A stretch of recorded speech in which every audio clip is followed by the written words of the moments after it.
Hello, అందరూ ఎలా ఉన్నారు? ముందుగా మీ అందరికీ ధన్యవాదాలు.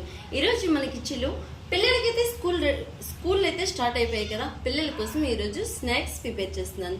అయితే ఈరోజు మనకి చిల్లో దోస పిండితో టేస్టీగా రుచికరంగా ఉండేలాగా పునుకులు వేసుకుందాము. ఇక్కడ నేను కాస్తంత దోస పిండిని తీసుకున్నాను. అందులో 1.5 స్పూన్ వరకు కూడా మనం శనగపిండిని వేసుకోవాలి. అలాగే పెద్ద సైజు ఉల్లిపాయ తీసుకుని ఇలా ముక్కలుగా కట్ చేసుకోవాలి. కానీ కరివేపాకు రెమ్మలు చిన్న చిన్న ముక్కలుగా కట్ చేసుకోవాలి.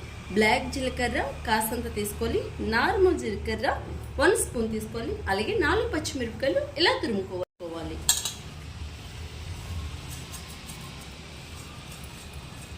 అలాగే రుచికి సరిపడగా సాల్ట్ని కూడా మనం వేసుకోవాలి. మిశ్రమం అంతా ఇందులో కలిసేలాగా మంచిగా మనం కలుపుకోవాలి. లాస్ట్ పైన ఇందులో మనం కాస్తంత చిటికెడంతో పసుపుని కూడా మనం వేసుకోవాలి. ప్రతి దాంట్లో పసుపుని యూజ్ చేయండి, టేస్టీగా ఉంటుంది, ఆరోగ్యానికి కూడా చాలా మంచిది. మనకి ఈ పిండి అంతా కూడా ఇలా ఉండాలి. ఈ థిక్నెస్లో మనం దోస పిండిని రుబ్బినప్పుడే కాస్త దోస పిండి థిక్నెస్గా ఉండేలాగా తీసుకోండి. మనం డీప్ ఫ్రైకి సరిపడగా ఆయిల్ పెట్టుకున్నాము.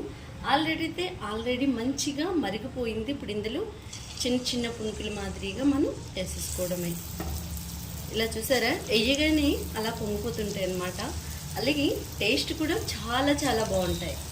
ఇలా మనం మొత్తం పునుకులని గోల్డెన్ కలర్ వచ్చేదాకా కూడా మనం గ్యాస్ని హైలో పెట్టే వేయించుకోవాలి. ఇలా మనం ప్రిపేర్ చేసుకుంటే ఆయిల్ కూడా ఎక్కువగా నాగదనమాట.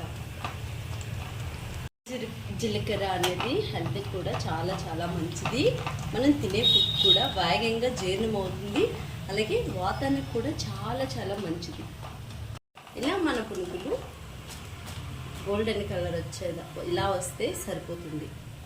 మన పునుకులన్నీ ఇలా రెడీ అయిపోయాయి. చేసుకోవడం కూడా చాలా చాలా సింపుల్, టేస్ట్ కూడా చాలా చాలా బాగుంటుంది. దాంతోపాటు కొబ్బరికాయ చట్నీ కూడా రెడీ అయిపోయింది. ఈ వీడియో మీకు కూడా నచ్చిందా?